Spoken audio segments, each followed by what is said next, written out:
Where were you when the CBO report came out? I was in my office and I had the television on in the background, which I do often, just picking up things here and there. And it was like crazy all day. Oh, the CBO report's coming out. The CBO report. We're going to find out who's been naughty or nice. I had to turn it off and tune into my Beatles channel, Sirius Radio. I did begin to think, though, about the CBO, the Congressional Budget Office. Imagine working for them. I mean, granted, you'd have to be a math genius or, statistical wizard, but not only would you make six figures, but what a cool job. I mean, you're predicting the future based on, the numbers that you crunch, but you can throw in variables in the formula because who knows what's going to happen in the future. So your numbers don't even have to work, and you can always say, well, I didn't know that was going to happen. I mean, what a cool job. Well, the report did come out, and it was kind of damaging to the Republicans' plan. 22 million are going to lose their insurance over the course of time, and, who knows what else. I want to point out, though, as I like to, certain numbers that you don't always find. And by the way, I think, to be fair, they definitely should score the Obamacare as it is today. Can you imagine what that would be? I mean, how would they even put numbers in their formula? Most of the insurance companies have bailed. On top of that, you've had such an increase in premiums and deductibles. I mean, where can that go? How can it continue to go up like it is? I just don't even know how they would score that, but it needs to be done so you can compare. The Republican plan may look a whole lot better if you compared it with where Obamacare is going. So I think it's a good idea for them to do that. But one big number I want to talk about.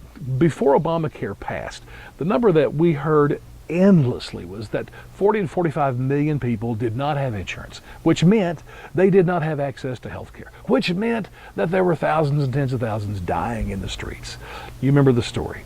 Well, the CBO scored Obamacare when it was first, in play, 2009, and said that most of those people would have health insurance by 2017. So, did they? No, they didn't.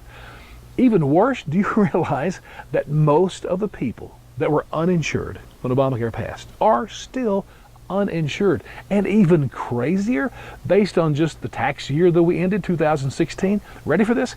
Over 6 million people paid the fine, the penalty, the tax, whatever you want to call it. They paid the penalty rather than to have to go to the exchanges and purchase Obamacare. Now, the penalty is, 2.5% of your income? But think about this. Not only did those people pay that, but any medical expenses they had, prescriptions, whatever, they had to pay out of pocket. But even with that, they did not want to sign up with Obamacare.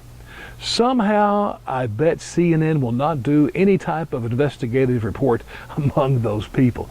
I wish they would. I'd like to know what their thinking is and, where they see their future going with this. So I want to go back to what I always say. Healthcare in the hands of politicians, a disaster, whether it's Democrats or Republicans. I don't know why they can't just say that. We need it to be given back to us.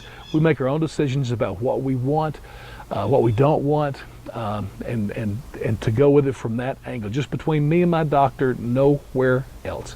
And yeah, we do have to deal with the question of people that are so sick they can't pay for it, and how to get the adequate care. But that's a whole different story than either Obamacare or Trumpcare or politicians involved in health care. Regardless, wish I could work for the CBO.